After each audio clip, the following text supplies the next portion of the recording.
Call to order a work session of Goodyear City Council, 17 April 2006. 5 of our members of council are present. Council member Souza is out of town. He will not be here this evening, but we fully expect the council member Antoniak will. And when he comes, we'll just announce that. But let's get underway if we could. We'll start with the budget planning with Larry Lang. Okay. Thank you, Mayor, Council. Appreciate everyone being here this evening. Tonight, we are going to focus on the financial policies within the budget as it's been put together. The financial policies have been in place in the city of Goodyear for a number of years. I would guess from what I've seen, probably about 10 years without significant change. For sure, for the last 7 budget years, it has had these same financial policies. We thought it important to review these policies with the City Council this evening. Next week, we will start presenting the entire budget to the City Council, and we thought as a precursor to that, if we could review the overall policies to make sure that City Council is still wanting to go the same direction. Any questions you have tonight, please ask them. Anything that you want to even flag for future consideration, that's fine. We're definitely not asking for any decisions this evening. And so it's just to keep you informed. So as I go, if you do have questions, feel free to ask. As we review these policies, I will also give you an update on historically, how have we complied with these policies. I've received compliance information for the past 2 budget years prior to this, as well as a comparison of a benchmark of 2001. That is what I will overall compare to. For the past 5 years, we have averaged in compliance with 29 of the 34 policies, not always the same ones. Prior to that, as this was evolving, year 2000, there was compliance with about 22 of the 34 policies. The budget we are proposing will be compliant with all of one of the policies, and we'll go over that with you when we get there. Some background to the financial policies, goals underlying those policies. Fiscal conservatism to ensure that the city is at all times in a solid financial condition. That is defined as cash solvency, which is the ability to pay the bills, budgetary solvency, the ability to balance the budget, long-term solvency, looking at the long term and the ability to pay future expected costs, and service level solvency, the ability to provide needed and desired services. The second goal is flexibility, which is to ensure that the city is in a position to respond to changes in the economy or new service challenges without an undue amount of financial stress. For the city of Goodyear, I think that that's an extremely important goal, just because of the rapid change our community is going through. The third compliance is as adherence to the highest accounting and management practices. A couple of these are in standards set forth by the Government Finance Officers Association, as well as the Governmental Accounting Standards Board for both budget processes as well as for accounting standards. The budget policies come in 6 major categories. The first category is the operating budget, followed by debt management, budget amendment policies, budgetary control system, revenue policies, and capital budget. As we go through these categories, I think you will see a little bit of redundance in some of these policies. These policies number in total 34 policies. It is possible we could consolidate that down to a lesser number and achieve some of the same objectives. For the operating budget, one of the basic policies is that ongoing operating costs should be supported by ongoing stable revenue sources. This protects the city from fluctuating service levels and avoids crises when one-time revenues are reduced or removed. Historically, the city of Goodyear has not been in compliance with this because of construction sales tax used for operations. In the budget that is being proposed to you next week, that'll start next week, we will propose, in the manner proposed, will be in compliance with this standard, in that the construction sales tax revenues are proposed to be used for capital type projects and not for operating type expenditures. Corollaries to that policy is that the cash balances should be used only for one-time or capital expenditures, and we have historically been in compliance with that and will continue in our proposal. Ongoing maintenance costs,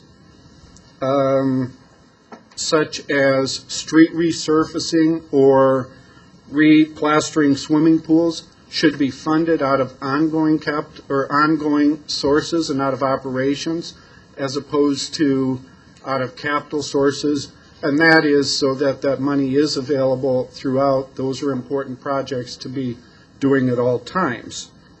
The third item is fluctuating federal grants, and specific referred to, but I think state would apply also, that are used to fund operating costs. Care should be exercised in those, and I sure would not argue that we should never accept those types of grants, but we do have none of those grants in the budget and therefore are in compliance with that. That has not always been the case, because in the past we did have a few, quite frankly, good grant programs, such as the federal COPS programs, that allowed us to add officers faster than what our budget would allow by doing it. So it really didn't make it a bad situation.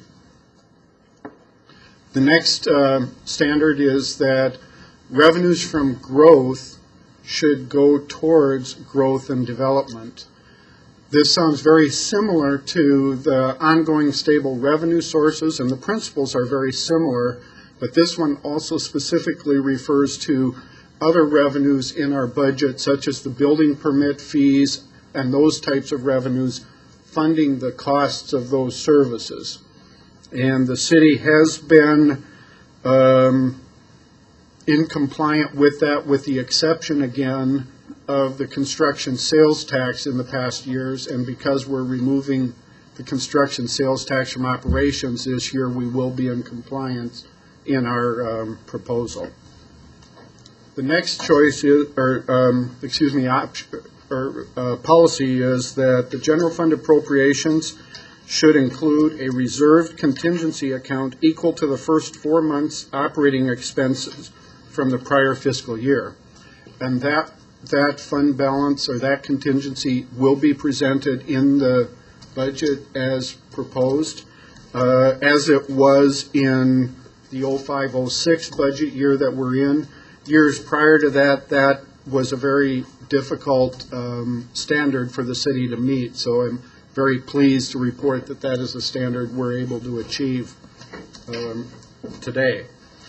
In addition, general fund appropriations should also include a reserve contingency account amounting to at least 10% of the annual sales tax revenues. We will be able to comply also with that because the proposed fund balances in the budget at the end of the year will be sufficient to include both of the reserves that we just discussed.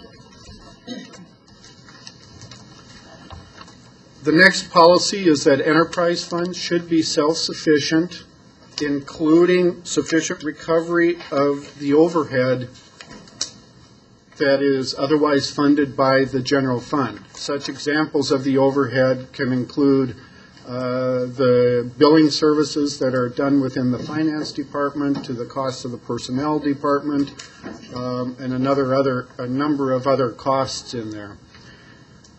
The enterprise funds, because of the rate changes that were adopted by the City Council or effective in October of last year. That was the first of a 3-year incremental increase. And so we are not quite there on this particular one and not in compliance, but are moving in that direction based on those increases that have been approved by the City Council.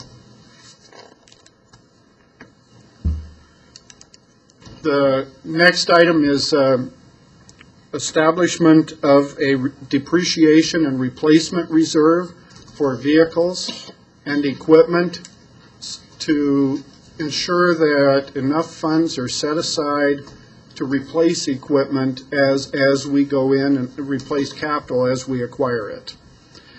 This is a program that's been going for a number of years, and we will continue to maintain compliance with this particular policy. A financial forecasting model should be developed at least annually to test the ability of the city to absorb the costs due to capital improvements and other changes. If you recall, last October and November, we spent some time reviewing a 5-year capital model that we are using for this purpose. It has served us very well as we've developed this budget, in that a number of those assumptions we were able to roll into the budget and help make this process go forward. We will be in compliance with that. We will continue to update those models after this budget is complete. We'll start updating for the next particular year. The next policy statement is, I think, from my perspective, maybe a little bit on the obvious, and that is that we will comply with all laws relating to revenue restrictions, and 3 examples are given.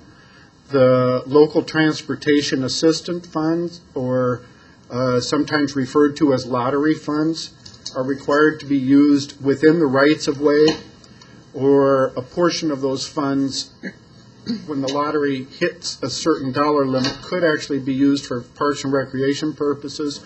We have historically used these funds for the street program and have been in compliance with this, and the budget continues to plan on using those funds for that purpose. The highway user revenue funds, you can issue what are called HERF bonds, of which part of the debt service would be paid for out of those funds. The city of Goodyear has no HERF debt outstanding, and therefore we are in compliance with that item. And then, because our population is exceeding 30,000, we come under a requirement of state law that requires us to maintain our level of effort in street maintenance over and above the money we collect for the highway user money. By the way, the highway user revenue fund represents gas tax collected that the state remits to us under an extremely complex formula. The city of Goodyear has put general fund money into the streets historically. Will continue going forward. The gas tax monies, or the HERF monies, are not sufficient to allow us to keep up with our street maintenance needs. And so this is a policy that we will continue in compliance with, as we have in the past. Debt management is another area that has a number of very specific policies within there. I will go through these. I would suggest that this might be an area that we can work in the future at maybe refining into smaller categories. Some of these seem quite obvious as we go through them. It seems like a fairly lengthy list. The first is that short-term borrowings or lease purchase contracts should be considered for financing major operating capital equipment when the finance director, along with the city's financial advisor, determines that it is appropriate to do so in light of investment returns at that time and with the concurrence of the respective department. We are not proposing any short-term borrowings or lease purchase contracts in the budget, and so we will continue in compliance with that item.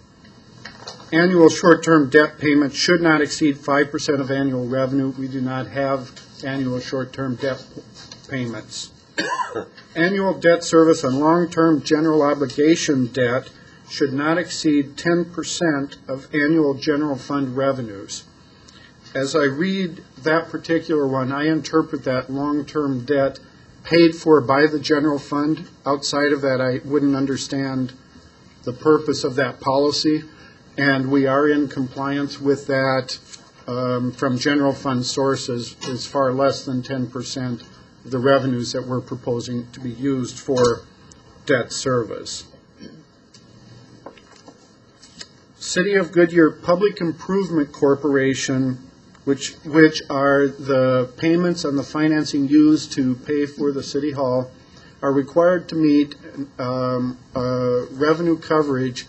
The pledge of revenue on that was excise taxes. It is required to be 1.5 times the actual debt service payment. Our excise taxes far exceed that level. That's another one that I compare with the legal compliance. It's a requirement of our bond covenants. It is not a policy that we would have the option of changing should any of us want to, but we are in compliance with it. Maintain and sell new general obligation bonds only when the combined property tax rate of $1.60 or lower can be achieved. We are in compliance with this. One of the items in your 2005-2006 budget included financing projected for this budget year of $29 million. We have delayed the issuing of those bonds because we have some unspent bond proceeds from previous financings that have not been spent. And so we are not proposing any new debt service for debt issued in this past year within the budget. We will, however, put in the ability to issue that debt for this next year as we look through for some specific projects. One very specifically will be the financing of the stadium. The voters approved $10 million of general obligation financing. If that project moves forward in this next year, we would anticipate selling that $10 million. And there are some additional projects already included in our capital improvements plan that were already intended to be funded that would also be funded within there. At this time, I'm estimating that dollar amount would be about $30 million, but it would not affect debt service until the 07-08 budget year. The next is to maintain our investment grade rating, and everything we are doing, we believe, will help us maintain that rating on our debt. Enterprise funds should issue their own debt so that the general obligation bonds are not used to retire enterprise fund debt. By that, the water and sewer systems are self-supported enterprise funds that the rates are intended to be sufficient to generate enough money to pay all costs for those funds. We have been somewhat dependent upon general obligation bonds to do that historically for a couple of reasons. One is that our revenue base is not sufficient enough to go out in the market with revenue bonds alone.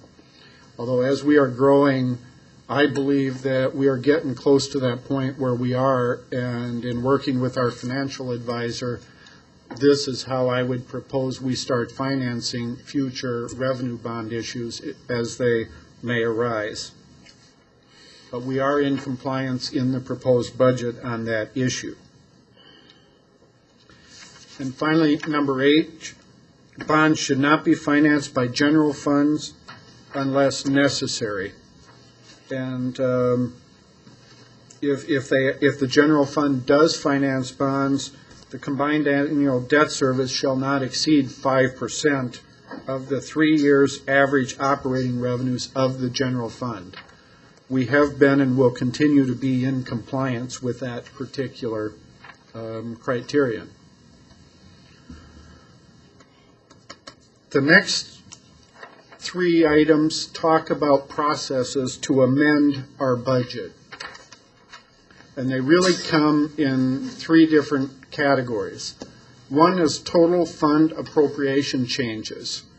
And what that would mean is that a change in appropriations between two different funds, such as the general fund and one of the either impact fee funds or the enterprise funds or other funds like that, would require approval of the entire city council. And we have been in compliance with that issue and would envision continuing that compliance. The next item is the use of contingency appropriations. The policy states that the use of contingency appropriations must be specifically approved by the city council. This may be by council motion rather than resolution. We definitely are planning on staying in compliance with that policy. One of the items that we are trying to change is the use of the term contingency. It often has a connotation of funds available in case unforeseen projects were to arise. And we want to be able to restrict this to more emergency type use. So as we present the budget, we are going to refer this as the revolving fund and parenthetically note contingency on that to maintain compliance with this policy document. Part of the intent of that is to reduce questions before the city council if they were to arise for people asking for funding during the year. They hear the term contingency, might look at that item and say, you've got this money. That is really part of the entire reserves that allow us to maintain our investment grade rating as it is, allow us to go forward with some key projects that all of you are involved with, which include the I-10 widening. And so we want to make sure that we are keeping those funds for those types of purposes. The final category is that shifts in appropriations within the funds may be made only by approval of the mayor, and the procedures for appropriations transferring and delegation of budget responsibility will be set by the city manager. We have and will continue to be compliant with that particular policy requirement. Budgetary control system.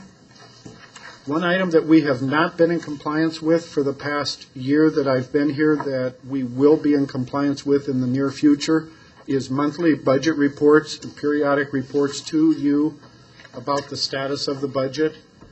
The finance department in all of the divisions has been undergoing a lot of policy changes, accounting changes, and pulling out data that was considered accurate enough has become a challenge. When I say that, I link that to the various audits that we've had in the last 2 fiscal years that we've just recently completed the second one. We are now in the position where we will start moving these reports forward to you, and definitely as the next budget year goes forward, you will receive reports of compliance on that. Annually update the strategic financial plan in order to validate and adjust the plan and assumptions to remain viable and in compliance with state statutes. Well, the part about in compliance with state statutes, I can assure as we've gone through in this model, we are in compliance with. But the strategic financial plan, as we review the budget with you in work sessions such as this, we will review key indicators of that plan to get any input the city council may have on whether or not those goals should be maintained at the same level they are.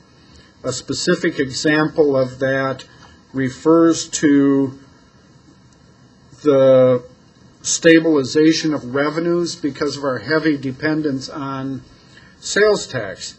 And a policy that we have historically used is that we will put our revenue estimates going forward at the same levels that we expect to receive them in the current fiscal year and not allow for future growth.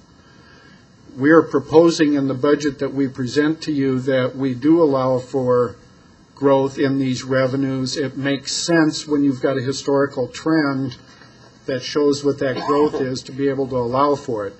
One reason we're in a position to be able to do that in the past we were not in that position, is that we do have stronger reserves to rely on should the revenue estimates be short a little bit. If you do not have adequate reserves to rely on, it is critical that your revenue estimates be extremely conservative. The community relations budget, annual budget, will be limited in its growth. Increase will be no greater than the percentage of growth in retail sales tax from prior 2 calendar years. The proposed budget will remain in compliance with that standard.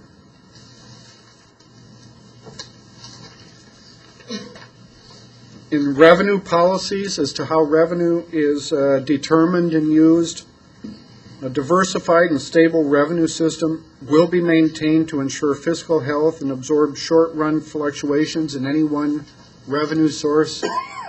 In my opinion, as I look forward and look at the budget we are proposing, we will be in compliance with that issue.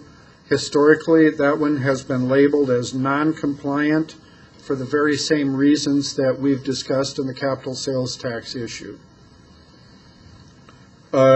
User fees for all operations will be examined annually to ensure that the fees cover direct and indirect costs of service. That process is taking place at this point in time, and we hope to present to you any proposed changes in the user fees that may be warranted prior to the adoption of the budget. Development fees for one-time capital expenses attributable to new development will be reviewed annually to ensure that the fees match development-related expenses.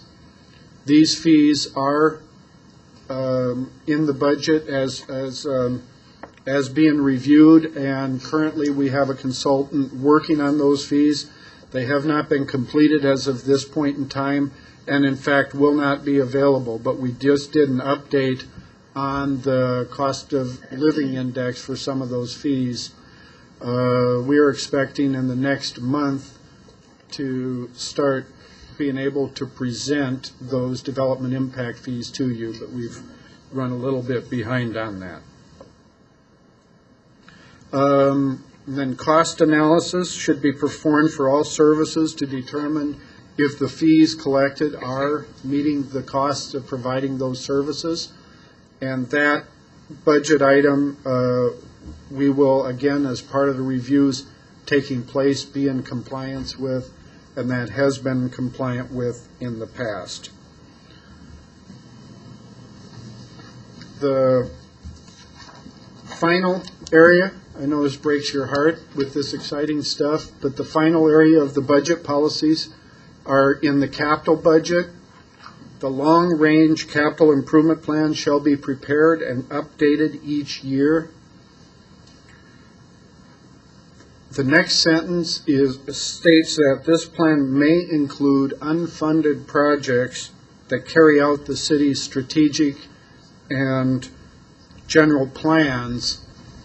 And I would suggest that we look in that we probably want to include only funded projects in the capital improvement plan for the next 5 years, but highlight other projects that we believe warrant attention as we go forward. But that way, expectations of what will be completed are met because we know we have the funding sources to complete those. Next item is that when each CIP planning project is submitted, it's required that the submitting department estimate the impact on the operating budget for the next 3 to 5 years. And on all submissions, that has been complied with, and we will continue doing that as we go forward. And finally, amendments to the capital appropriations fall under the same general guidelines that we talked about on budget appropriations in other categories. However, due to the nature of capital appropriations, we will endeavor to put these in front of, for capital projects, in front of the city council if that budget is going to be increasing by more than $30,000 to allow you the opportunity to provide feedback on that. With that, that's all I have. I'll entertain any questions. Okay, thank you, Larry. Georgia or Bob, any questions or comments? I just have one. The HERF funds, hasn't there been a problem with the legislature? Haven't they used most of the HERF funds? Have we actually gotten any of those funds? Am I understanding that correctly? There have not been problems with the city of Goodyear. Okay. In the state of Arizona, there have been problems, some perceived, some real problems with the use of HERF funds. Okay. And so that is the area of concern. Okay. Well, thank you. Okay. Larry, back to the debt management. You don't need to back up, but you were talking about the enterprise funds typically financing their own debt through revenue bonds. Does that mean that the water and, like water or wastewater, for example, that system, in terms of, I don't know what the word is, but if I have a mortgage, I'm the first person in line to pay the debt, and there might be a second on the mortgage, or a second person on the mortgage, and then a second in line. Should I think of that the same way, in the sense that water and wastewater, if we go to revenue bonds, that then the water and wastewater system are first in line, and it's the city second in line then? That would be accurate on water and sewer revenue bonds, that the water revenues are your pledge.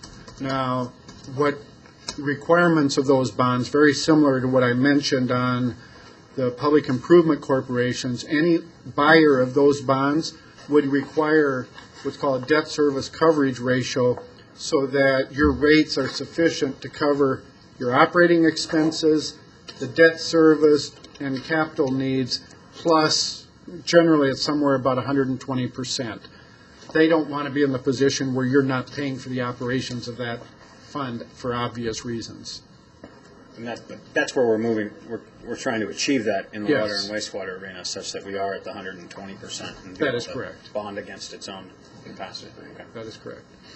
But what other revenue enterprise funds do we have other than water and wastewater? The third revenue that we have is sanitation, that does the garbage pickup. Right. We would not propose any debt financing on that enterprise at this point. Why not? Out of curiosity. Because the structure of the financing will probably require an excise tax pledge or a sales tax pledge, even if we use different money. Okay. Okay, thank you. Brenda? Fred? Thanks for a very thorough presentation. Even if you think it's boring, I didn't think it. But a couple of questions. Lease purchase contracts, I think you said we're not going to be involved in any lease purchase. I look upon a lease purchase contract as an emergency capital expense. Is that correct? Is that where you would see it? Something you didn't budget for would require otherwise, why would we want to get into a lease purchase contract? Believe it or not, I have a question after you answer that. I could see an issue arising on a lease purchase contract where you didn't have funding for it. We would prefer not to go that route if possible, because it immediately becomes a commitment on the next year's capital. Right. That if you don't do it as part of the budget process, you really haven't looked at all of your options. Yeah, that's exactly what I thought you were going to say. And therefore, if it's not too much trouble, if the city does get involved in lease purchase contracts, could you bring that to the attention of the council, please? The wording of that I did not interpret, and I'm glad you bring that up. It requires that it run through me and the financial advisor, but it would come to the city council. Okay, You good. could trust me on that one, yes. I Next think it question. would have to, but that wasn't the intent of that Okay, wording. I appreciate that, Larry. Next question is, what is our bond rating now? I want to say is it A or A minus? It was, I believe, double A? Okay. Double A? Yeah, that's where, I thought that's where we were. And I don't think I have any other questions. Thank you very much, Larry. Vice Mayor? Yeah, just a couple of things, and these are very very simple things. One is on the operating budget. I'm not sure I understood what you said on the financing, depreciation replacement reserve. Do we handle our own insurance? Are we our own insurance carrier, or we insure out by an outside agency? That is correct. Our insurance is by an outside agency. What this depreciation reserve is for the replacement of the vehicle due to obsolescence. So, or a piece of equipment or other capital. And if you look at it this way, a fire truck will cost you $500,000 fully equipped. Right. That can be a big hit to your budget at one time. Using the depreciation reserve, you're putting a little money away each year so that at the time you need to replace that fire truck, the funds are available. That's the concept behind this reserve. Okay, thank you. And the other thing on budget amendment, you stated that any total fund appropriation changes would have to be approved by, and it sounded like you said 100% of the council, or just majority? By the city council. But is it 100% or any? Well, by a vote of the council. A vote of the council, okay, well then I misunderstood that. And that the mayor has the right to shift appropriation of funds. It doesn't take the entire council. In that case, it does not, although in my mind, there is some question with state law, and I've never discussed with legal counsel, but as we present the budget to you, we would also present those changes in the next year's budget, and that would cover that to get that approval there at the city council level, so it really doesn't matter at that point. Okay, well that just about covers everything question I have. I think that's a very good outline, and I was glad to see that we were in compliance with most everything, and the things that we aren't in compliance with are just minor, so it really we wouldn't take a hit on it by the state. Most of these are compliance with policies we have established. Okay. And you can control those policies. The ones that are laws, we are in compliance with and have been in compliance with and are non-issue. You control all of these policies. If you wanted to change them, that's where it's important that you know where we are in those policies. Great. Appreciate it. Thank you very much. Yeah. Councilmember Hall? You know, I was just trying to see how I was going to be able to use these notes that I've made now when you bring the budgets forward, because we're changing quite a few things here. Are you going to be able to remind us of some of these when we get into the budget itself? Absolutely. As we go through the budget, these policy issues will come up as appropriate in that. Part of the purpose for this also is to give you just an overview today for bullets that you might want to look at to ask questions as we go through the process. How does this fit with our budget policies? I think you'll see that also as we go through the financial strategic plan, part of that process, the same thing. Okay, thank you. Good job. Thank you. Just a couple of quickies here, Larry. First off, our degree of compliance isn't better than it ever was, at least certainly since I've been here.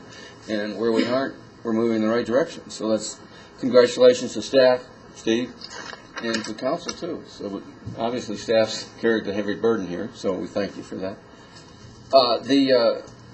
Our situation on the contingency account and sales tax revenue is superb. I don't know too many cities that would be better than that. No, I think it is very good position that we built to. The short-term debt payments and long-term debt payments under debt management policies, are those necessary? I think a lot of the ones that I identified in there, I probably could look through and narrow down to about one or two policies and achieve the same spirit. Would you be willing to look at that? Sure. Yeah. Okay, why don't you look at that, let us know. Okay. And then you mentioned you're going to be more restrictive in the use of the contingency as a term, I think. And I didn't understand, is it going to be part of a revolving fund, or is it going to be considered the revolving fund? It will be considered the revolving fund. Okay. And then the community relations budget growth. Why do we have a restrictive policy there? I am hoping someone knows. That one I am reporting on. I honestly don't know. Is it something we need? Does anybody think, or can we look at that? I think we can look at it. We'll do some research on the history of it and bring it back to you. Okay. Okey-doke, thank you very much. Good job. Thank you. And obviously, Councilmember Antoniak is with us, as he's already spoken. But for those who didn't see, he came in right after the briefing started. So thanks for coming, Rob. And you know you got other. No, I apologize for being late. I appreciate your coming. I'm up at a meeting. Okay, who's going to start on the business on the arts? Lily? Good evening, Mayor Kavanaugh, council members. Staff received a request from West Valley Arts Council for I'm going to have additional that funds. closer to you, I think. Yeah, I can't It's hard to hear. Can't hear me? Hello. That's better. Yeah, that's good. Hold it in your hand if it's not. Put it in your hand, can't you? The West Valley Arts Council has requested additional funds to build the Art Center, and staff has received a request. So I would like at this moment to bring Julie Richards up, who can answer your questions and describe what exactly it is that they're asking for. And she's the executive director of the West Valley Arts Council. We called each other today, I think. I know. I got the memo. The pink and black. Hey, Lily. Hi, Mayor, Council. Thank you very much for allowing us to take the time today to talk to you about our plans for the West Valley Center for the Arts. The City of Goodyear has been extremely supportive of our work over the years and of this project, and I'm hoping that you will indeed support our efforts to finally create a regional center for the arts. As you know, Marcy Ellis began planning for the West Valley Center for the Arts in 1995. She initiated a feasibility study shortly after to determine if this was something the population in the West Valley would support, and determined that yes, a center that would cater to artistic performances and classes is needed in the Southwest Valley. Marcy and the board developed a regional project with an initial goal of $4.1 million that didn't include the land and that did include a 200-seat black box theater, offices, classroom space, and a total area of 18,000 square feet. With the estimate of the land, the total project would cost $4.6 million. The capital campaign was launched in early 2001 and was stopped short with the advent of 9/11, when all charitable giving to causes other than those associated with 9/11 came to a halt. The Arts Council took advantage of this lull to revisit the project goals, and in 2003 came up with a new plan for the center. This time, the overall square footage was increased to about 22,000 square feet, which included a 300-seat thrust stage theater and larger offices for the proposed increase in staff that would be needed to manage the building. Marcy estimated the need for 18 employees to run programs and manage the building upon its opening.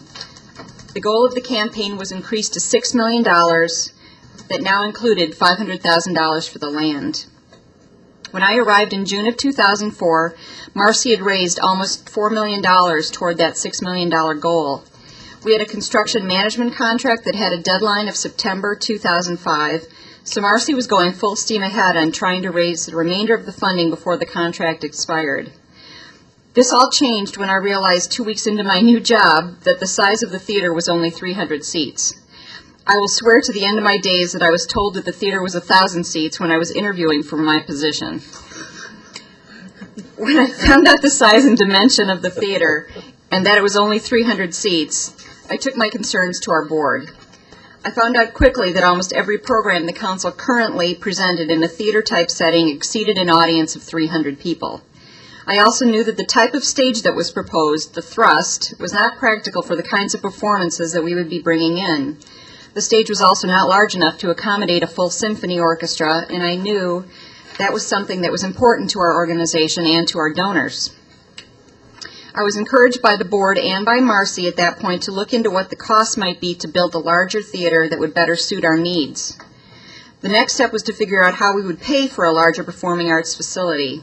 Also, the even more nagging issue was how would the Arts Council pay to operate this facility once it was opened? After another discussion with Marcy, she suggested that we approach the college, Stray Mountain Community College, with the idea that we would pair our money with the proposed revenue bond money that the Maricopa Community College District had committed to building performing arts centers on all of their college campuses a few years earlier. The college had originally thought of using that money to build classroom-type facilities that would complement our center instead of building a full-fledged performing arts center. So perhaps they could change their plan, allowing the partnership to build a 500-seat theater that would accommodate our needs and provide the college with the largest performing arts facility of any Maricopa Community College campus. We approached EMCC with this proposal in late 2004 and began formal discussions in early 2005. It took several months for our two entities to wrangle through the legalities of how this would work and what it would mean to both parties. Essentially, our cooperative arrangement will give the Arts Council a percentage use of the building based upon our contribution to the project for the economic life of the building, 30 years. More importantly, it will eliminate the almost $600,000 yearly O&M that is estimated to run the building each and every year. The college will own the land and the building. The current estimate to build the facility is $11.3 million. $8.4 million would come from the college, from the revenue bond funds, and $2.9 million from cash and pledges from the Arts Council. The council will get a facility that stays true to the original donor's intent and eliminate the need to approach our cities on an annual basis for operating funds just to keep the doors of the facility open. The Arts Council, can then focus on its programs and not on owning and operating a building, which is what we should be concentrating on. The current timeline plans for having a formalized usage agreement by the end of May, this May, spelling out exactly how much time the council will have use of the space. We will then go into planning and design and hope to break ground in either late 2006 or early 2007, and the building will then open in 2009. Why do we need to get an acceleration of funding from Goodyear, and why are we asking for more? In order for the MCC district to issue a contract on a building project, all the funds must be held in escrow up front. That contract will be issued around the time of the groundbreaking in late 2006, early 2007.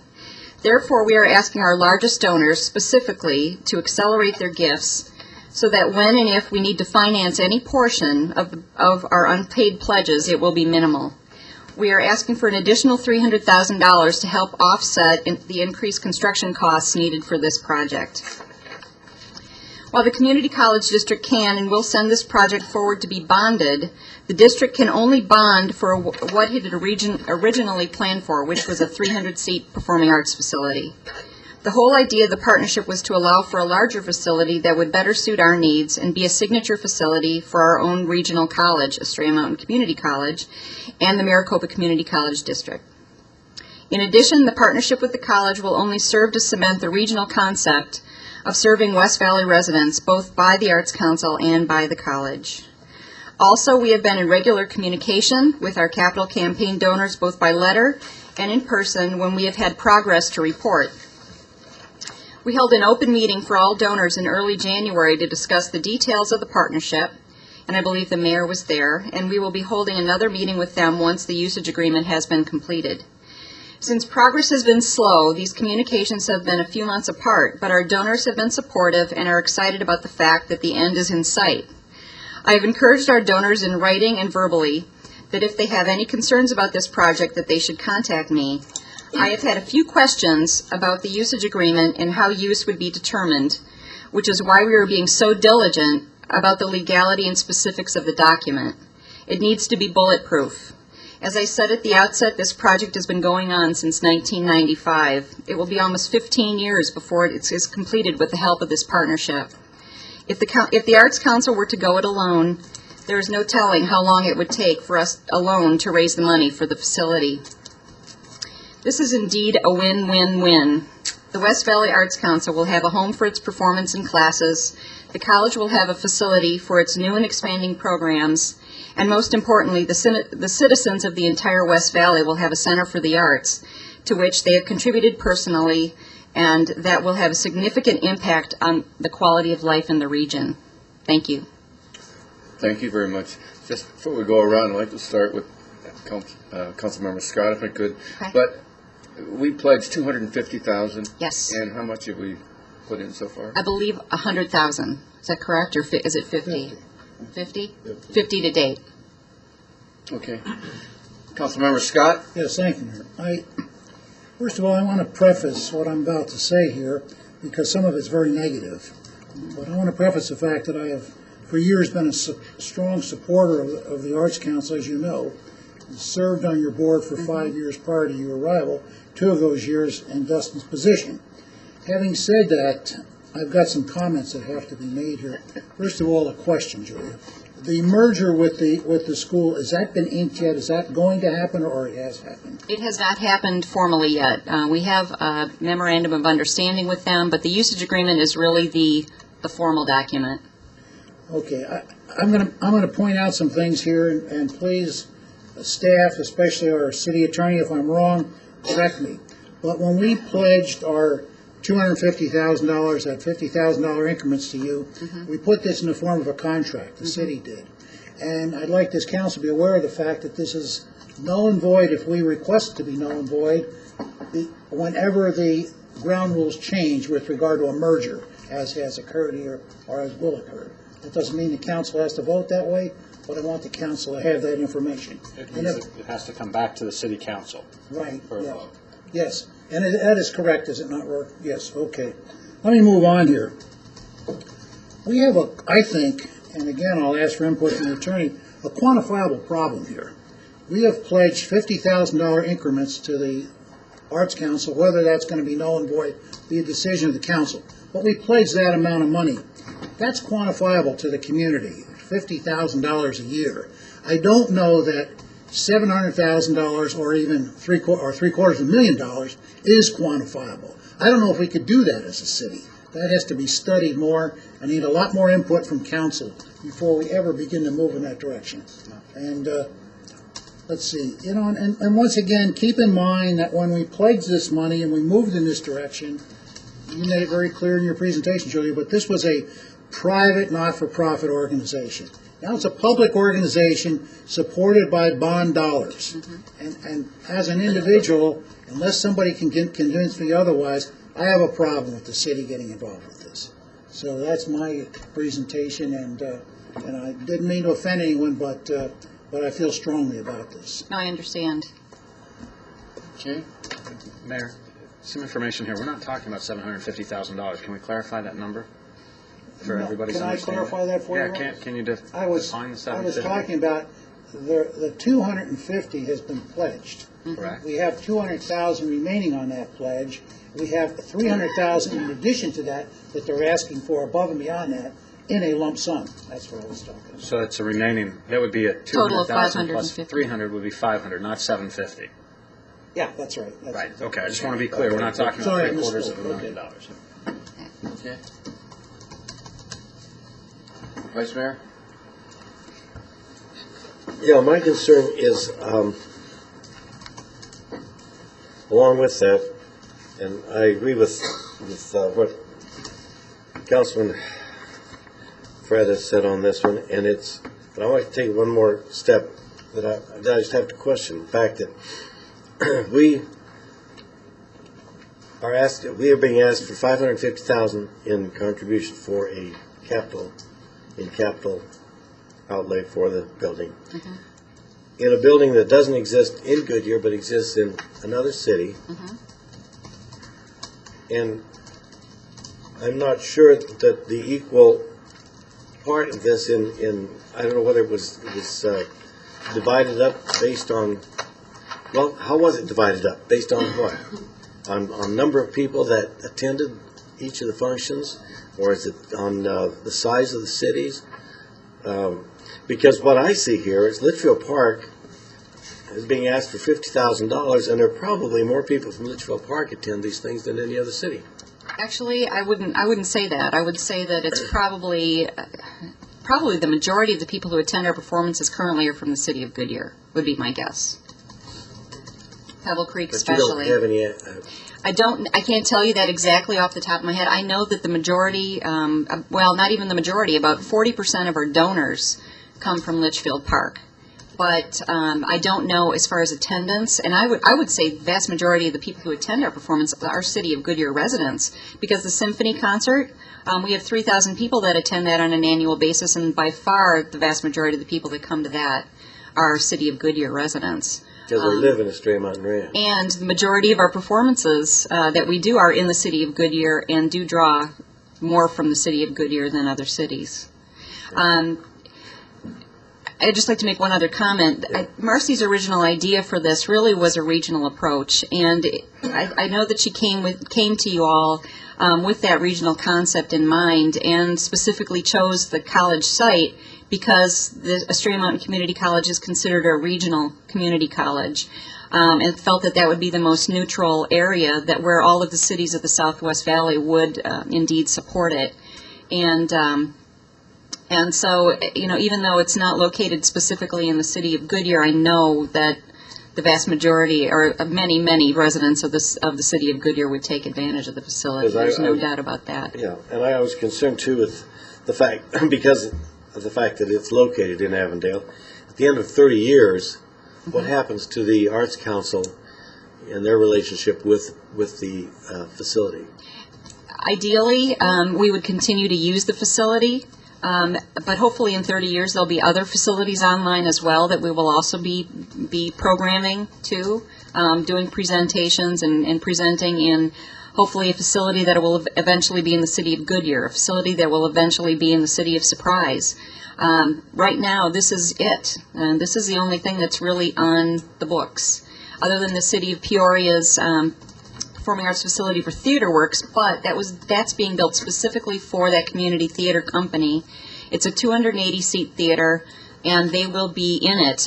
Theater Works will be in it and rehearsing in it and building their sets in it the vast majority of the year. There will not be a lot of extra opportunity for outside groups to come in, but there will be some. With 500-seat auditorium, you're limited by the events that you can have there. Yes. And by... I mean, you can't bring in any big guns, any big names because of the cost. But that's not really our focus. Our focus is to bring a broad range of multidisciplinary types of performances. We're really not about bringing in blockbusters. We want to bring in a vast array of cultural experiences, of symphonies and theater and dance and just all kinds of different types of things, as well as popular performances. But if we were to bring in a big name, who knows? Maybe we would partner with the City of Surprise and bring it into their stadium. We'd find another venue. Or if we did bring in a large, like a Harlem Boys Choir or something like that, we would partner with the St. Thomas Aquinas Church and do it in there. So even though, we're building this facility, we will do performances that are appropriate for the size of the facility. And then if we do want to bring in something that's larger, we'll find other partners to do that with. Like we will always do the Lakeside Symphony Pops concert up at Estrella Mountain Ranch because that's, It's always been there. Exactly. It should be. And we usually draw 3,000 people, so. Yes, and I've seen when it drew more than that, but that's when it was free and there was no charge. And okay. They used to come Can't do that anymore. No, we can't do it. Nothing's free anymore. So, those were my main concerns, and the size, and with the events that you would have, is it cost effective to continue with this, and the fact that what is the percentage of time that would be allotted to the Arts Council? It's going to be based on the percentage of funds that we put toward the project, and we don't know exactly what that's going to be right now, simply because we still have to get our land appraised. And once we have that final appraisal, then we'll have the total dollar figure, so we'll know. And finally, one last thing. There was a time, I don't know whether it was in 2004, 2005, more toward 2004, I'm sure. I thought there was about $3.2 million that had been raised from contributors. The exact breakdown of that $4 million that Marcy had raised, $500,000 of that was the land. So you take that right off the top, so that's $3.5 million in cash. And then over the course of the 10-year period that she was raising the money, about $900,000 of that was spent either on architects, capital campaign fundraising consultants, and just various expenses to operate the capital campaign, staff time, receptions, breakfasts, luncheons, And the capital- that kind of thing.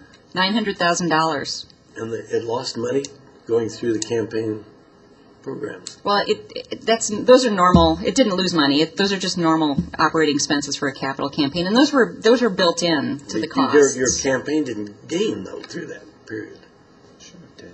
Yeah, it did. Well, you're down to 2.9. Well, 2.9 in cash and pledges, but when you put together a capital campaign goal, that campaign goal is made up of a lot of different things. Sometimes it's made up of land, like we have in ours. Sometimes it's made up of endowment. Some people put a portion of their capital campaign goal in endowment funds that they want to raise.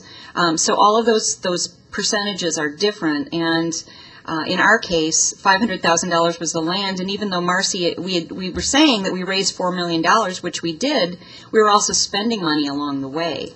So when all was said and done, when all those layers were peeled away, $2.9 million is what's left. And how many events do you consider you could do in there a year? Well, this year we're doing 17. We did 17 performances in venues all over the West Valley. Next year we're increasing that to 20. I mean, in that facility. I'm just giving you a context. Next year we're doing 21, 22 performances in venues all over the West Valley. If we were to do every single performance, and we already mapped this out to just kind of take a look at what the year would look like.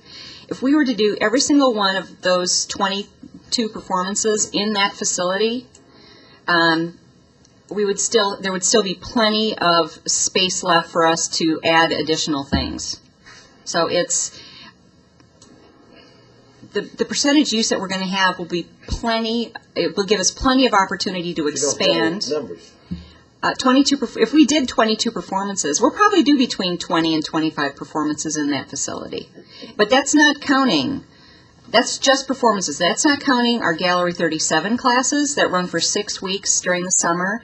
The Arts Advantage, busing the kids into the performances 8, 10, 12 times a year, and I fully expect to see that expanding. There's a lot of other opportunity for us to use the space and a lot of other things that our percentage use of the building will buy. I'm just saying strictly evening kinds of performances, bringing the public in, 20 to 25, and then all of the classes and everything else is different than that. Community college is going to give you that many evenings? Because that's the percentage use.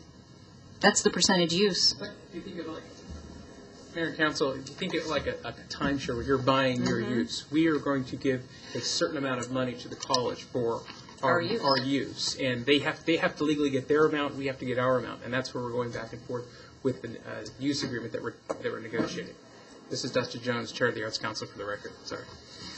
Also, just to add to that, now I forgot what I was going to say. The usage of the building. It's substantial, and that 25 you're talking about is on top of all of the things that we will do regionally within Surprise, because we've received Well, I'm concerned about the building, though, and there will be. I understand you do performances everywhere, but I'm concerned right about this: the $550,000 that it would cost the citizens of Goodyear.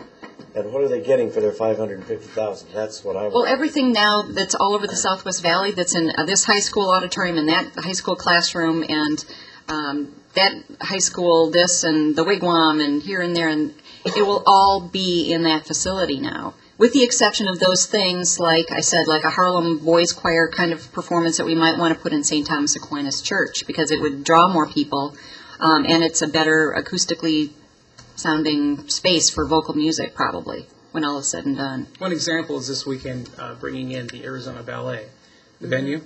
Millennium High School. Not my first choice of a venue to bring in the Arizona Ballet, and this is their first venture out to the West Valley to perform, and we have a high school auditorium to host them in. I think there's opportunities, and this is a regional opportunity to provide a venue that we can all be proud of, that is commensurate with that level of performing arts. Just an opportunity. What kind of an audience do you expect? We're hoping at least 300 people. that could be held in a high school auditorium. It could be held in a high school auditorium, but there is a perception of of the quality of something that is held in a high school auditorium, and it's a challenge. And that's going to be a constant challenge for us until we open this building to continue building an audience. In fact, today I was at Pebble Creek. I did a lecture about our cultural planning project, and I was telling them about the other things that we do. And some of them had been to the performances that we had held in Pebble Creek, and they said, well, you know, we didn't think that the things that you were doing in the high school auditoriums were very high quality, so, you know, we weren't going to go there. And I said, please don't think that.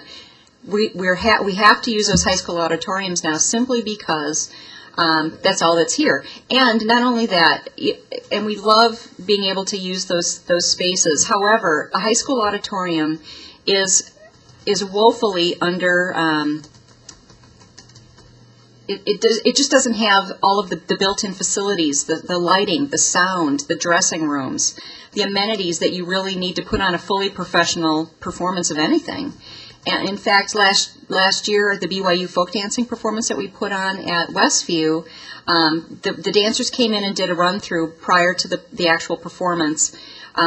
They blew all of the power in the entire building, and everything went black because the high school, when they built that auditorium, built it with household amps, not with fully charged extra amps that you need to run, you know, stage lighting and sound.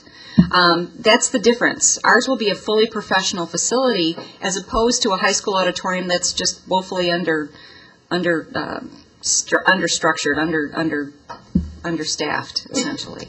Well, I guess that, well, I'm sorry.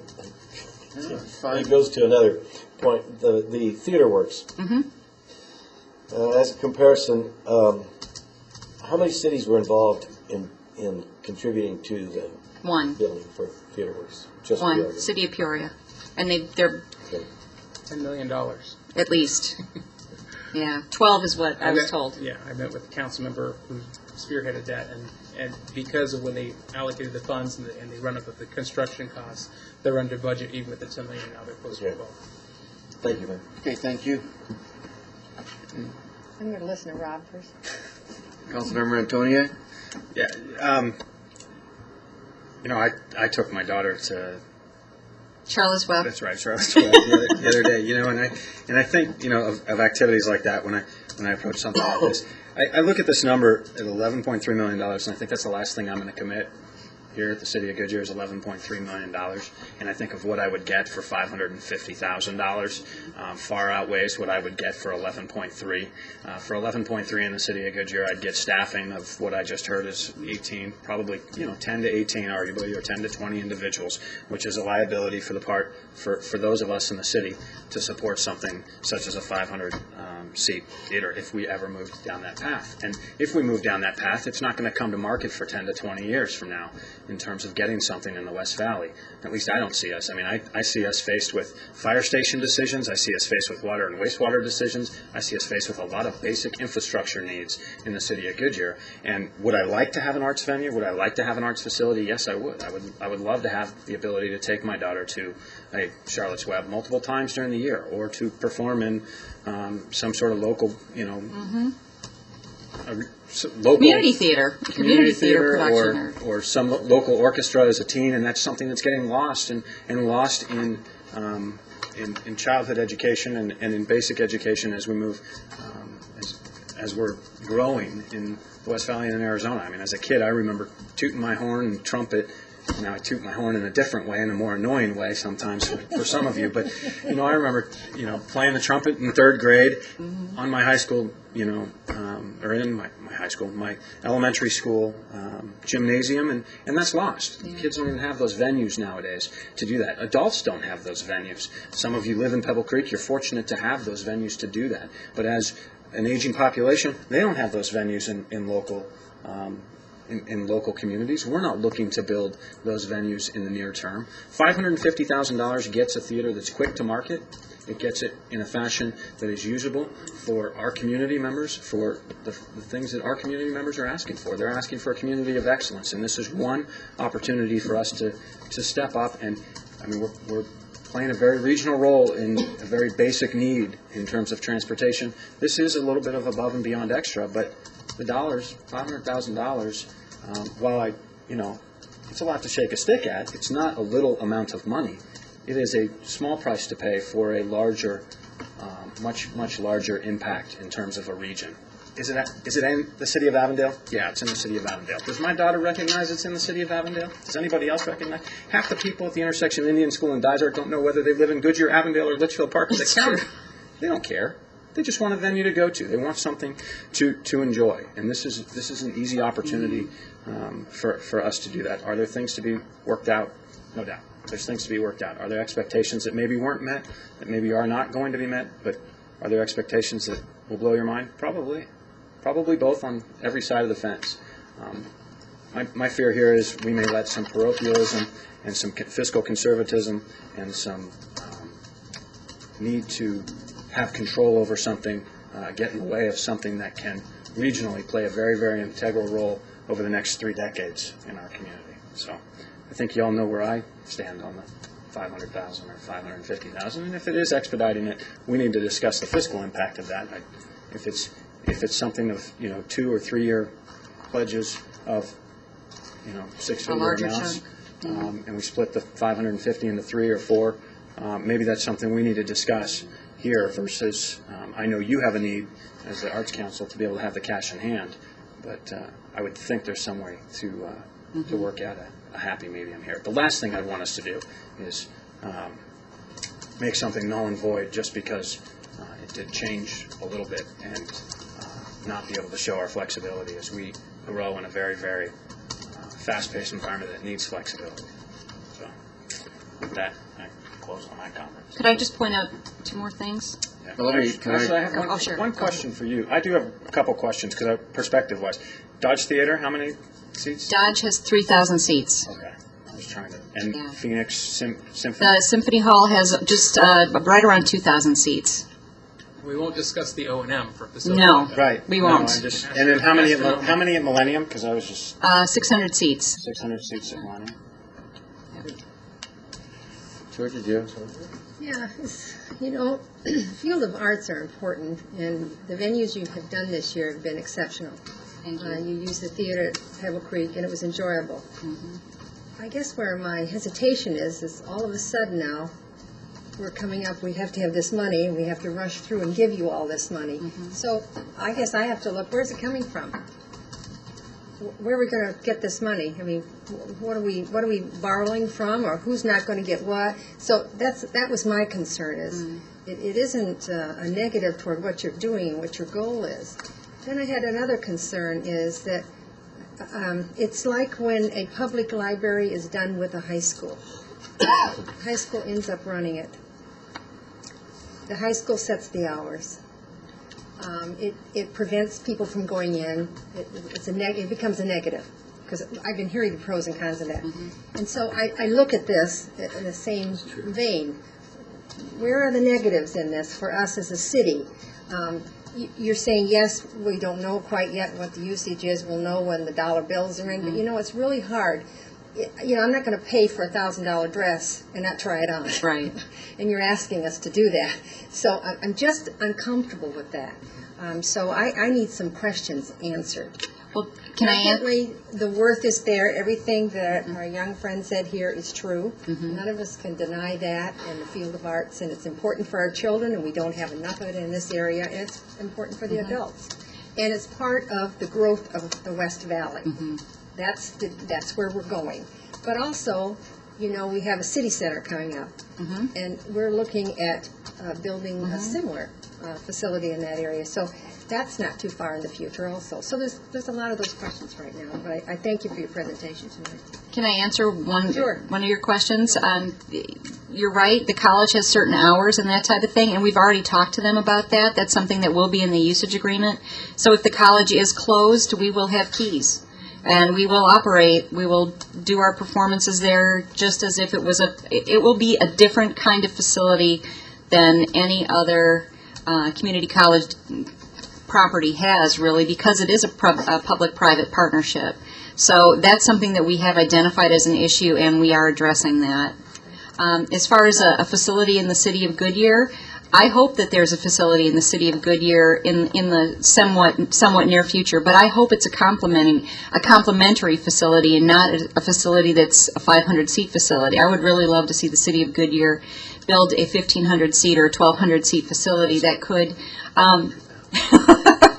or 2,000-seat facility, something that could have a larger acts that could come into it and complement the 500-seat facility that will exist at the college. So we're not competing. Councilmember Holland? I've attended many of your presentations and stage shows that you've had, and been impressed with all of them. Thank you. I think the concern that I have is that you have to ask for the money up front. Mm-hmm. And that kind of that's part of that worry that we're all going through here. Because we're not really sure what competing monies there is out there and how much really will be available. Are you going to all the cities to ask for them to move their pledges up? We're going to Avondale, and Avondale has already put the acceleration and an additional $300,000 in their budget process, and also we will be going to the city of Litchfield Park, but we're going to have to go through their appropriations process next year to ask them. And then, of course, the donors. We will be going to our donors as well. Okay. All right. And you have a timeline on this? We have an approximate timeline. With the delay in getting our legal documents, we originally thought we would have this by the end of January, and now we're approaching end of May before it's finalized. So we're looking at probably the end of this calendar year, December, early January. That's whenever we sign the design contract, the design build contract, that's when all the money has to be in hand. Okay. Okay? And one other thing, you mentioned earlier that a lot of the folks that were attending the shows were from Pebble Creek, but many of the shows have been held in Pebble Creek, and whenever you do that, that community is going to respond. Yeah. I'm sure that's probably true in some of the other communities as well. Although I can say that the Rockapella performance that we did in Pebble Creek, there were people that drove over from California just for that night, which was pretty neat. It was very, very well done. Thank you. I know Councilmember Scott wants to say something, and then I do, but you asked if you could answer something. I just wanted to reiterate 2 points, that there's an end in sight for this project. 2009, this building will open. That, to me, is a huge benefit of this partnership, because, again, if we were to go this alone, I'm not sure what we would do, to be perfectly honest with you, because the construction costs have escalated so much, and our ability to raise another $13 million on our own, it would be extremely difficult. The other point is that this partnership with the college will completely eliminate our need for that $600,000 to $1 million a year O&M that just will not be a part of what we have to worry about any longer or bring to you to share with you. So those I think, are really 2 important points of this. Councilmember Scott? Quick question. I think, if I'm not in error here, Dustin, wasn't Hermeto, our conversations with him back in '95, maybe even earlier than that, wasn't he planning to do this with or without us? Wasn't the college planning to do this? The college, from the very beginning, wanted to have a performing arts element. Right. The money that they got allocated, their $8.5 million, once we decided to co-locate our site adjacent to the community college, that money was set aside and allocated for classroom space only. So from 2 years ago, when the board for the Arts Council decided to be there, we were building the performing arts facility. The community college was just going to build classrooms for their students to use, and then they were going to work out a use agreement with us to be able to use the performing arts in the auditorium and all that. So what happened a year ago when we approached them about combining our monies, they had to figure out, well, what are we going to do with that classroom space that we were originally going to build, and you guys were going to build the performing arts facility. So that's been part of this whole year, going through trying to determine how this facility is going to be built, what classroom space they're going to have to do without now, what they're going to be able to add on to the building. So they are no longer, have not for at least 2 or 3 years, planned to build a performing arts facility. They were relying on the Arts Council to do so. That kind of answers my next question. If the Arts Council, for whatever reason, elected not to move in this direction, would the college not build a theater then? Is that a definite? Yeah, Go ahead. I don't know. The college would have to go back to their district and determine how to build a facility on their site, because the money, the $8.5 million bond money that has been budgeted from the district is not for a performing arts facility. Okay, thank you. But the land on that site is owned by the Arts Council. I know the land is owned by it, and someone asked about Litchfield Park earlier. If I remember correctly, one of the options was Litchfield Park, to build that. And I believe the community was instrumental in leaning toward the college as a place to build this. First on one side of the canal, then on the far side of the canal. Yes. But Litchfield Park was voted down as a site to build this. Correct. There was actually a meeting of all of the mayors of the Southwest Valley to discuss this at the time. Former Mayor Arnold at the time met with us and encouraged us to do the more neutral site at the community college, because it was not perceived as City of Avondale. It was the neutral college site that all of us would benefit from, as opposed. And really, what happened is the Arts Council realized we're not in the land business. We're not in the business of owning land and operating real estate. It goes beyond our expertise as a nonprofit organization. It's not what we do best, and it's not cost effective, because we're always coming back to the cities for additional O&M, and we get the same look from mayor and council every time we come with our handout. So looking for an opportunity to have public monies fund a facility, nonprofit arts organizations don't own their buildings. Nationwide, we did this survey, we looked, and that's not the case. The Scottsdale Center for the Arts, all of the facilities are publicly funded because they're so expensive to own. The community benefits. A nonprofit little organization that gets donations from grants and from individuals cannot operate a facility like that. So 3 or 4 years ago, Marcy and I explored opportunities to find public dollars to build a facility. We approached our legislators about forming an arts district, to fund a facility in the Southwest Valley. All of those efforts proved fruitless. What we have now is a comparable situation where we bring our cash and we're getting a facility that's publicly funded from the community college system. We all pay for it through our property taxes. And one other question, would the property that we own now, that the Arts Council owns, that was given to us as a $500,000 value, is that automatically deeded over to the college if this proceeds? Yes. So that's their property? Yes. Yeah, they have to own it. That was one of the legal issues we had to get through in the very beginning. Is they have to own the property, in which case I said we have to have an agreement that assures us use for the life of the building, which is 30 years. Which is also why we're waiting to appraise it, so that we get the highest dollar amount appraisal. And the college is amenable to that. They're not trying to shortchange us at all. Vice Mayor? Yeah. Therefore, another option would have been come in with the city of Goodyear, we put that money toward our Performing Arts Center, and you would have a place for your offices and everything that you need in place right here in the city of Goodyear, and contribute that money toward art. So are you saying that the city of Goodyear is ready to commit $75 million to a 2,000-seat performing arts facility, We're Frank? not ready to, but the day will come. Mr. Attorney, I'm in the business of doing MOUs, so I'll wait for that one. But my question is, now what will you be, with this building coming, my understanding from Marcy was that one of the reasons for this building was to have an office, an administrative office for the Arts Council. Yeah. And that no longer is. No, and that was something that I was fighting for at the beginning, and I let go of it, mainly because we still want to remain a separate entity. And our current space in the old City of Avondale City Hall is not going to be adequate for long. The city does not want to put money into it, and the air conditioning units fail rotatingly throughout the summer. So we end up paying for it. So we will be, over the course of the next year, looking at finding another home, whether it's temporary or permanent. We've got a couple of options. One option in Litchfield Park that is a possibility in partnership with a new development there. There's other office space that's coming online that could be a possibility. And we're also looking at possibly someplace in the city of Avondale, and the historic district of Avondale is a possibility as well. So. Thank you. Councilmember Antonio?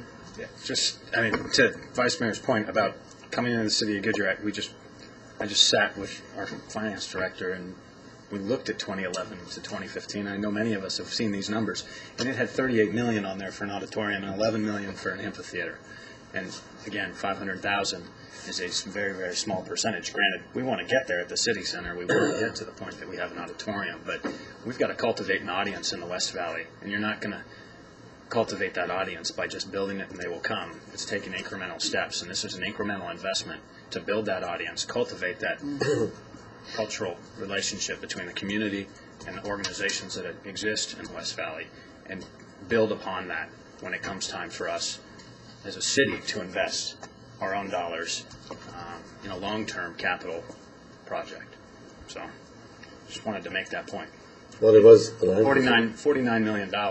There is I think there's a misprint on that, $21 million for an amphitheater, because I don't believe that's Well, in the. with all due respect, Vice Mayor, you're one of 7, and you may believe or not believe, but we haven't discussed it, and the projections are that staff was looking at $49 million. Oh, yeah, but not 21 of it being in the. 11 of it being in the amphitheater, if I remember correctly. Oh, okay. Okay. Thank you. Okay, Julie, or I should say Rourke, Councilmember Scott brought up a good point on the agreement we have for the $250,000. And I don't understand, is it, if there's a merger, and there is now, I suppose you'd call it a merger, do they have to come back to us, or may they come back? Or can we just leave it alone and continue?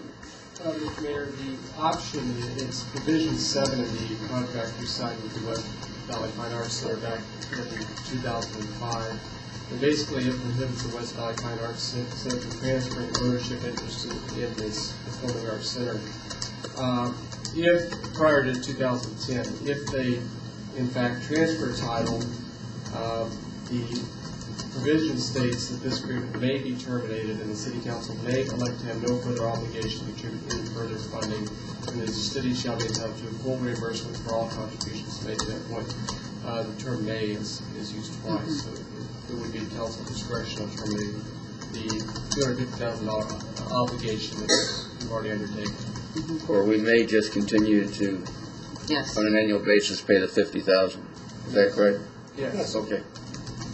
I'm not suggesting either, I just want to make sure. They don't have to come back. We don't have to do it again because of the merger. It's only if we want to. It would be your option. Okay. But if they want the additional. If they want the additional money, though. No, that's 300,000. Okay. It's 250. That's an additional. No, it's the 250 is the capital fund that we agreed to a couple years ago. The 300 is another. That's what I'm Yeah. saying, okay. Yes, it's additional. Yeah, but in fact, the agreement, the way it's written, places everything on the front burner. Right. You don't have to continue paying the other because of an agreement.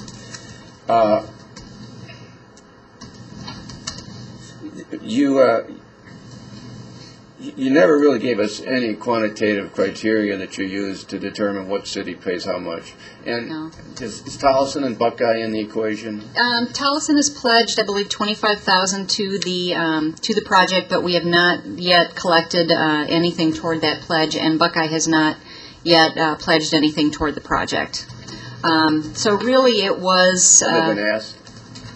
Have they Buckeye? been asked? Buckeye was not formally asked, no. Okay, on Litchfield the Park- admin facility, I think that's a great point.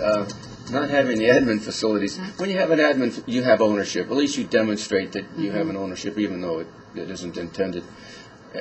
Yet when it's separated, there's a separation which indicates that the control is clearly in the hands of someone other than you. So that to me would be a concern. And how are you going to fund your admin? We actually have a cash operating reserve that would be, part of that would be probably delved into to help pay for that admin facility. So that would be part of it. And then it has to be continually, you got O&M? It wouldn't be anything significant because it wouldn't be a huge facility. So Okay, just a couple more, Julie. We don't know how much time the West Valley Arts Council will be allotted. And it seems to me that that's a serious lack of information at this point in time. If you're going to come to ask us for money, because you may in fact not get what you and Dustin think is desirable. And if you don't think it's desirable, I'm sure we wouldn't either. I really think that needs to be known before we put money into this package, if in fact we put money into it.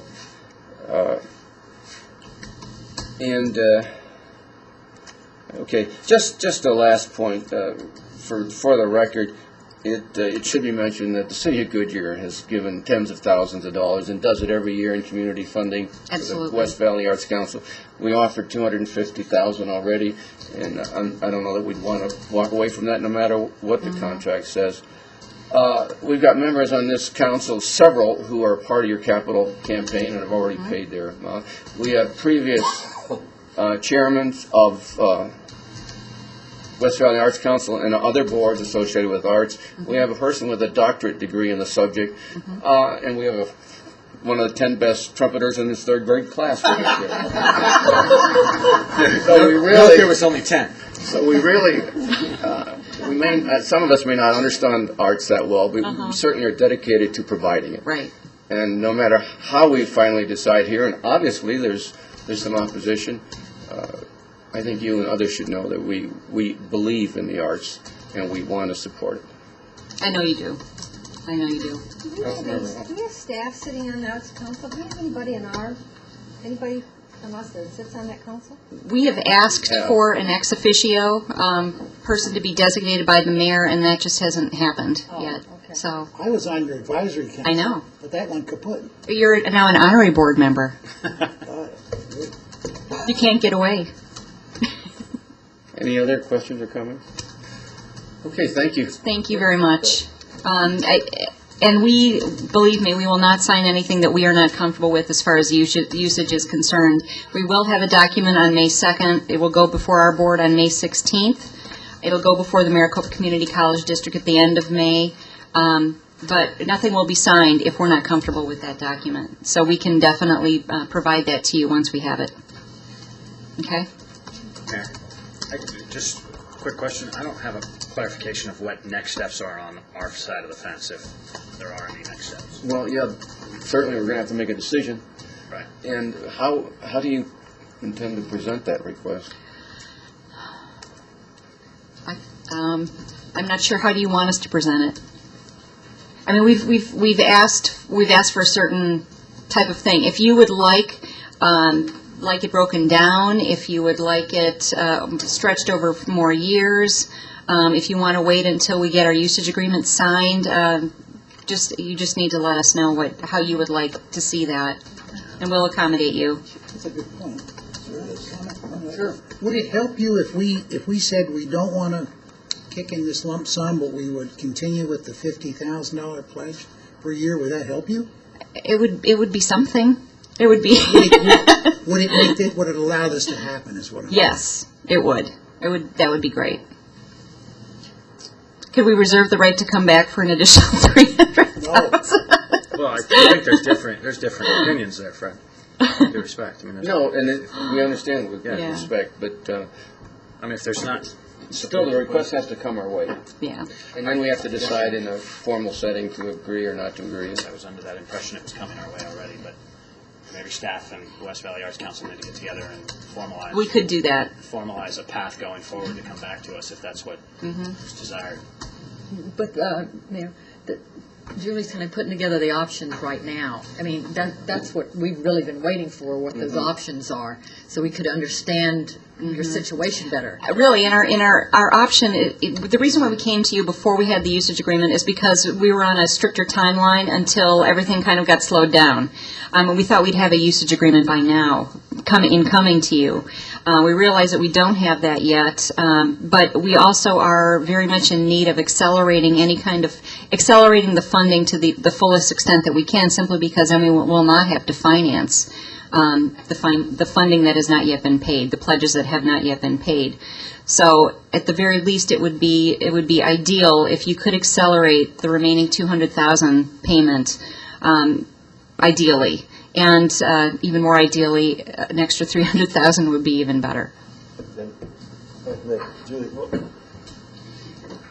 my concern here is not the Arts Council. My concern here is that other municipality that Yeah.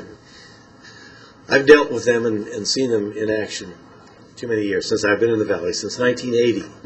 I have dealt with them. In fact, I dealt with them in 1970 when I first came here. And I've been dealing with them since as a part-time faculty and as a working with groups from their college. And I just have some very major concerns with that organization because they are totally different than we are. Their structure is different.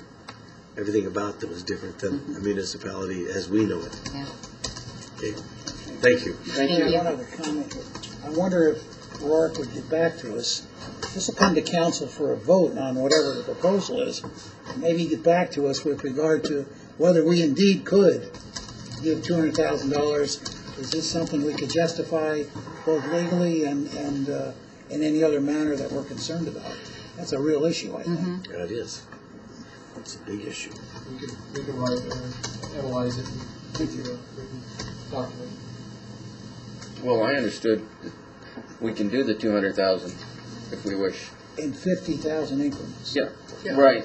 As we were doing. Okay. On that narrow issue, yes, I think an amendment to the document or to your further action, just through motion, would authorize the acceleration of the funds. If Dr. Scott or Councilmember Scott is asking the justification under policy or gift policy issue, that's something that could be further examined as well.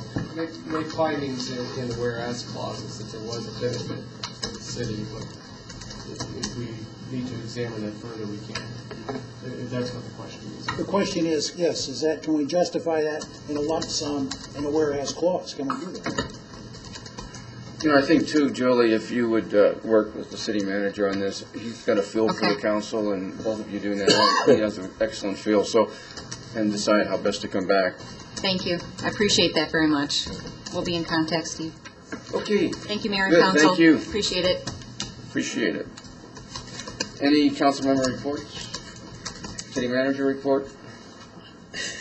And over there. Look faster. Come on. I just wanted to mention that this past week, it seemed to like that we had ribbon cuttings just about every day.